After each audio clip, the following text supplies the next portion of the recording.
Hello everyone, welcome back to Sangharsh IQ। आज जो है हम इस टॉपिक को समाप्त करने वाले हैं, दी एंड करने वाले हैं फंडामेंटल राइट्स के टॉपिक का। इससे पहले 5 वीडियोस आई हैं, मैं आपको रेकमेंड करूँगी कि वो वीडियो ज़रूर देखिए इस वीडियो को प्रोसीड करने से पहले, ठीक है, ताकि फंडामेंटल राइट्स आपका अच्छे से कवर हो जाए। हमने इन वीडियोस के अंदर बहुत डिटेल में सब कुछ डिस्कस किया है, क्वेश्चंस प्रैक्टिस करें, तो इसलिए आपका कुछ भी जो है वो नहीं रह जाएगा अगर आप इन वीडियोस को अच्छे से देखते हैं और रिवाइज करते हैं।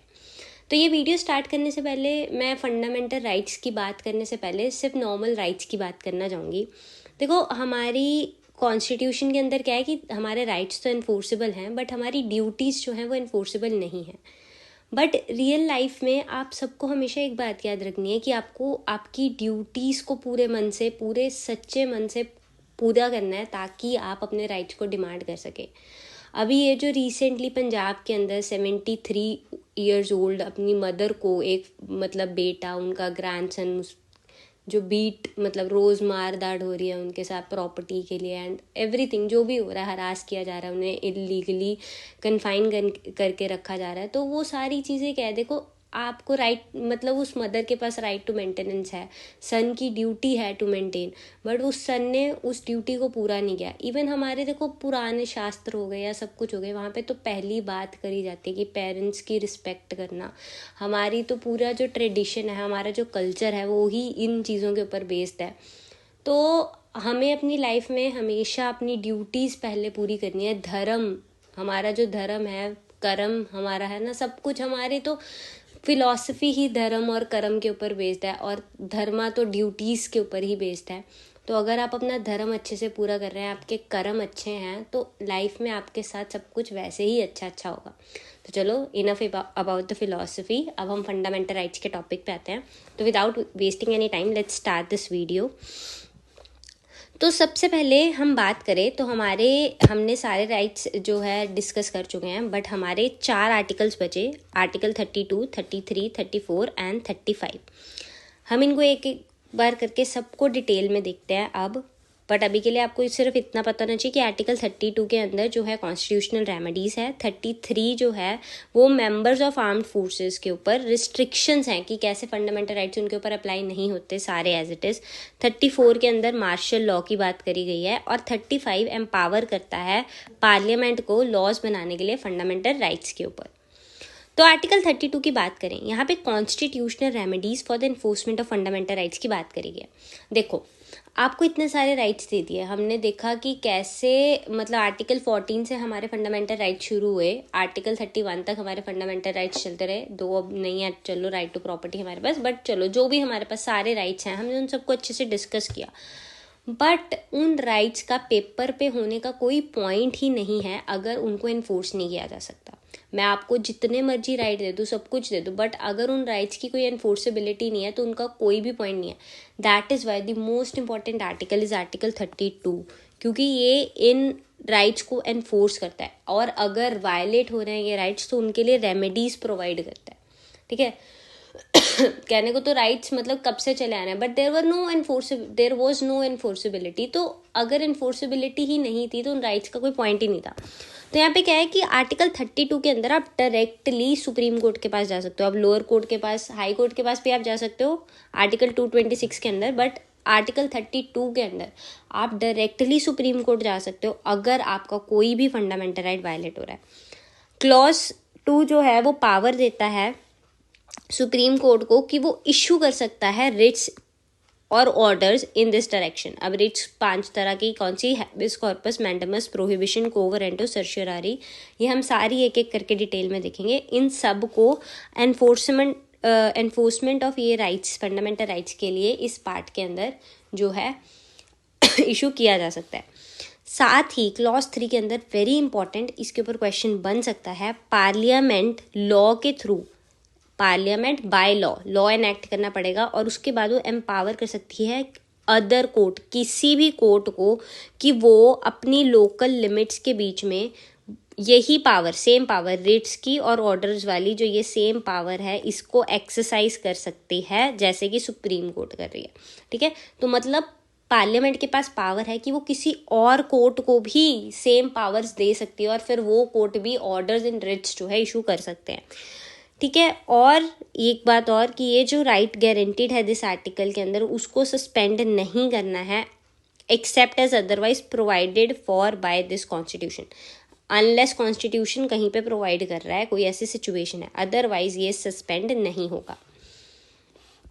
तो अब रिट्स की बात करते हैं, टाइप्स ऑफ रिट्स। जो सुप्रीम कोर्ट है इंडिया में वो डिफेंडर है फंडामेंटल राइट्स का, तो इसके लिए उसके पास ओरिजिनल पावर है और बहुत वाइड पावर्स है। तो इसके चलते 5 तरह की रिट्स जो है वो फंडामेंटल राइट्स को इन्फोर्स करने के लिए इशू कर सकते हैं। नाम हम देख चुके हैं, अब एक एक को डिटेल में देखेंगे। तो सबसे पहले है हैबियस कॉर्पस। इसका सिंपल, ये लेटिन वर्ड हैबियस कॉर्पस है और इसका मतलब है to have the body of, to produce the body of. इसमें क्या है कि कोर्ट जो है इशू करता है रिट कि एक पर्सन को, जो भी पर्सन है जिसको आपने कन्फाइन करके रखा हुआ है, उसको कोर्ट के सामने लेके आया जाए। इसमें क्या है कि अनलॉफुल डिटेंशन अगर आपकी हो रही है, तो स्टेट कर रहा है या प्राइवेट अथॉरिटी कर रही है, तो वहाँ पे कोर्ट आपको प्रोटेक्ट करता है, क्योंकि आपके पास फंडामेंटल राइट है लिबर्टी का, आज़ादी का। तो अनलॉफुल डिटेंशन से यहाँ पे कोर्ट आपको प्रोटेक्ट करेगा। तो आपको ये याद रखना है, ये स्टेट के अगेंस्ट भी है और प्राइवेट अथॉरिटी के अगेंस्ट भी है। पर ये तब इशू नहीं हो सकती अगर कोर्ट ने ही ऑर्डर कर दी है डिटेंशन। डिटेंशन जो है वो लॉफुल हो सकती है and is for contempt of court और कंटेम्प्ट ऑफ द लेजिस्लेचर। ठीक है, अगर कंटेम्प्ट ऑफ द कोर्ट के लिए मिली है या फिर कंटेम्प्ट ऑफ द लेजिस्लेचर के लिए मिली है या डिटेंशन लॉफुल है या कोर्ट ने ही ऑर्डर करी है, तो इन केसेस के अंदर क्या है, इसको इशू नहीं किया जा सकता। स्टेट और प्राइवेट अथॉरिटी वाला पॉइंट पक्का याद रखना है, क्योंकि इसके ऊपर क्वेश्चन आ जाता है। Next is mandamus. मैंडेमस का मतलब ट्रांसलेट करें तो सिंपल है वी कमांड। तो यहाँ पे क्या है कि कोर्ट्स एग्जीक्यूटिव अथॉरिटी को कमांड कर रही है, ऑर्डर कर रही है कि कुछ सर्टन फंक्शंस, एक्शंस परफॉर्म करो फंडामेंटल राइट्स को सेफगार्ड करने के लिए। ये जो है पब्लिक बॉडी, ट्रिब्यूनल, कॉरपोरेशन और लोअर कोर्ट के अगेंस्ट जो है इशू करी जा सकती है। याद रखना है, public body, tribunal, corporation and lower court.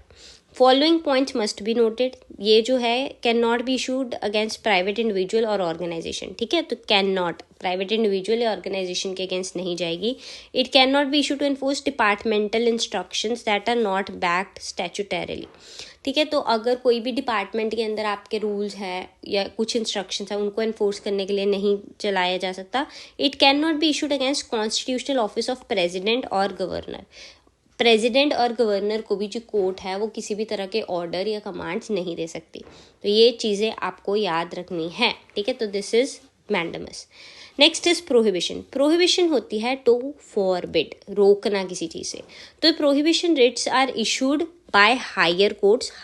जो हायर कोर्ट होगी वो लोअर कोर्ट के ऊपर इशू करती है या ट्रिब्यूनल्स के ऊपर इशू करती है। जब हायर कोर्ट को लगता है कि लोअर कोर्ट या ट्रिब्यूनल जो है वो अपनी जुरिस्डिक्शन से बाहर जा रहे हैं, तो उनको कहेंगे कि ये पर्टिकुलर मैटर के ऊपर आप आगे प्रोसीड मत करो। ठीक है, और फिर ये जो है वो अपने हाथ में केस ले लेते हैं। तो क्या है कि जो हाई कोर्ट, हायर कोर्ट, यहाँ पे हायर कोर्ट का मतलब ये नहीं कि हाई कोर्ट्स, हायर कोर्ट मतलब जो ऊपर की अथॉरिटी।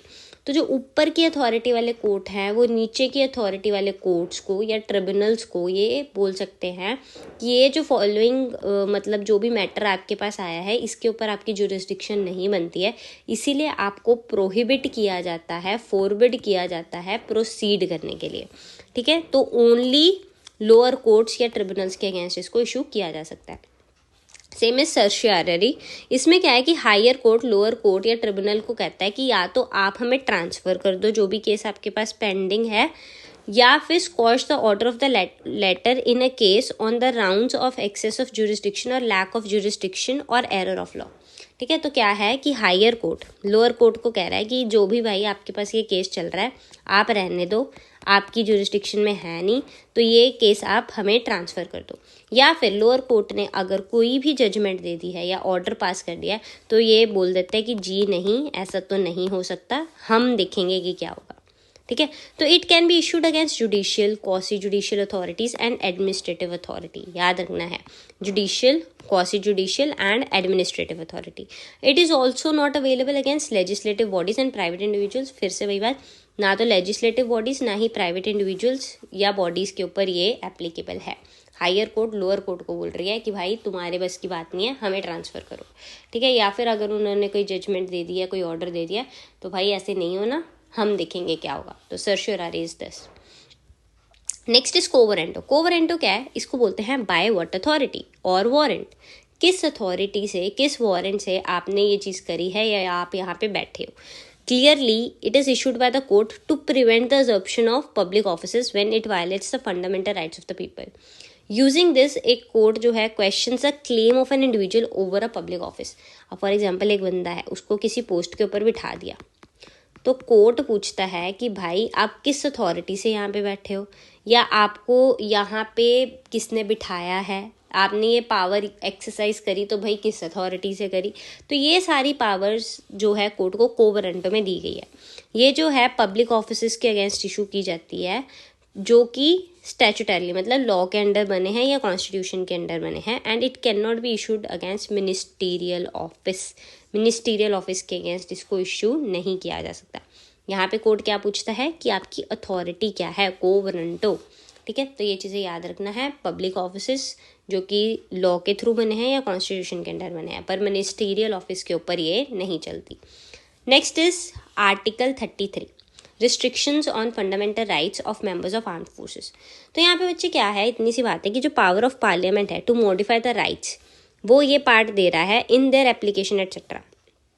कोई बात नहीं है, इसके अंदर क्या है कि जो फंडामेंटल राइट्स हैं, अब हम नॉर्मल लोग हैं, जो हमारे ऊपर फंडामेंटल राइट्स हमारा थोड़ा सा भी वायलेट होगा, हम तो पहुंच जाएंगे जी आर्टिकल 32 के अंडर सुप्रीम कोर्ट के पास।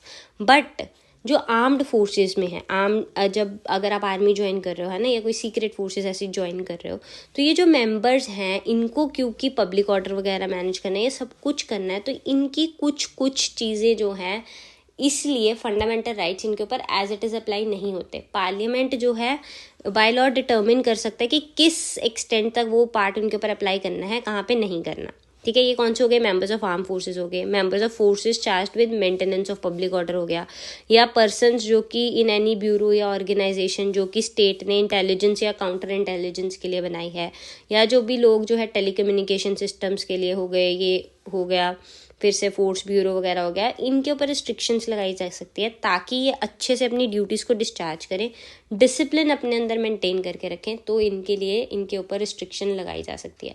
जैसे हमारे पास right to speech, free speech है ना, है, तो इनके ऊपर रिस्ट्रिक्शंस लगाई जा सकती है कि आप ऐसे ही कुछ भी शेयर नहीं कर सकते हो। बहुत सारी चीज़ें, मतलब इनकी मूवमेंट के ऊपर रिस्ट्रिक्शंस लगाए जा सकते हैं या कुछ भी। तो ये सारी जो है पार्लियामेंट बाय लॉ डिटर्मिन करेगा किस एक्सटेंट तक, सब कुछ ये पार्लियामेंट के हाथ में।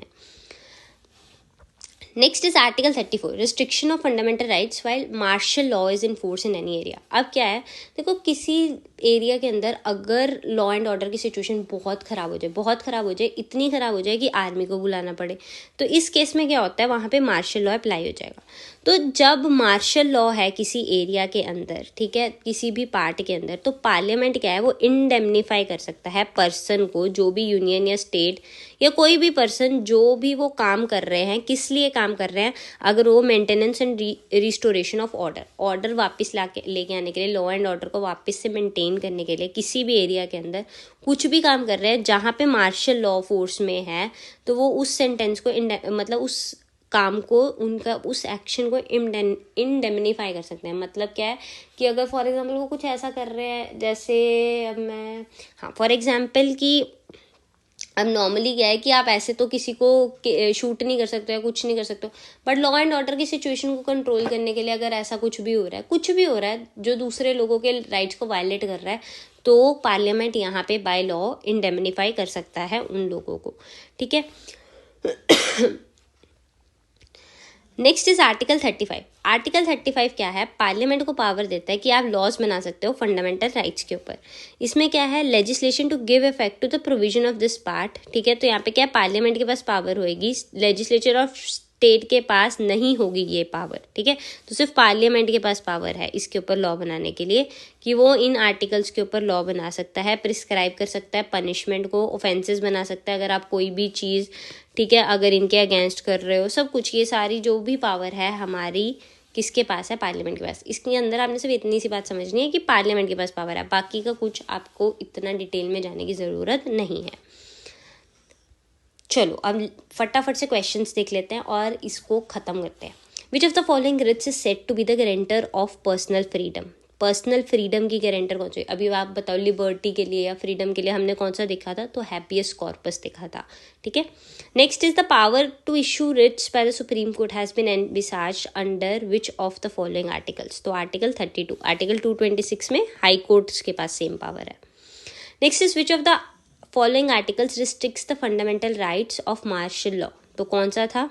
आर्टिकल 34, आपको याद रखना है।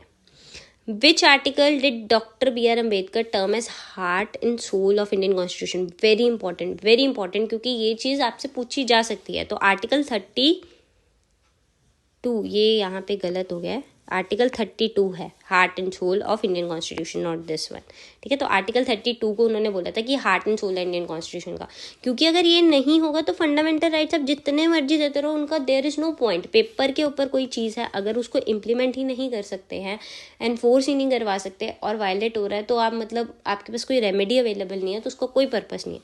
तो ये आर्टिकल 32 के बारे में बोला गया था। ये आर्टिकल 32 बाद में ठीक कर दिया। चलो next, which of the following option is not matched correctly? तो ये किस किस के अगेंस्ट है? अब आप खुद देखो कि quo warranto any person, mandamus public official, prohibition lower court, certiorari quasi judicial tribunal and not the court. क्या यहाँ पे नॉट द कोर्ट था? जी नहीं, कोर्ट के ऊपर भी जो सर्शियरारी है वो अप्लाई किया जा सकता है, ये हमने देखा था। Next is which of the following writs is the bulwark defensive wall of individual liberty against arbitrary detention के अगेंस्ट हम देख चुके हैं habeas corpus. Which of the following writs prevent illegal absorption of public office by a person? Quo warranto, ये भी हमने अच्छे से देखी थी। Which of the following articles restricts the fundamental rights of the members of the armed forces? Armed forces के लिए 33 आपको याद रखना है।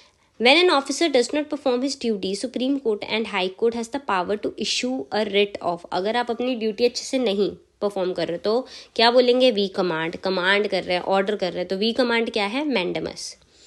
तो thank you so much video को देखने के लिए। आई होप आपको ये वीडियो अच्छी लगी। आपका फंडामेंटल राइट्स का टॉपिक अच्छे से कवर हो गया। इससे पिछली वीडियोस आपको डिस्क्रिप्शन में मिल जाएंगी रिवाइज करने के लिए। तो ऐसे ही हमें सपोर्ट करते रहिए, चैनल को सब्सक्राइब ज़रूर कीजिए, वीडियोस को शेयर कीजिए, ताकि हमें थोड़ा सा हौसला हो और हम और ऐसी वीडियोस आपके लिए लाते रहें। Thank you, good luck for your preparation.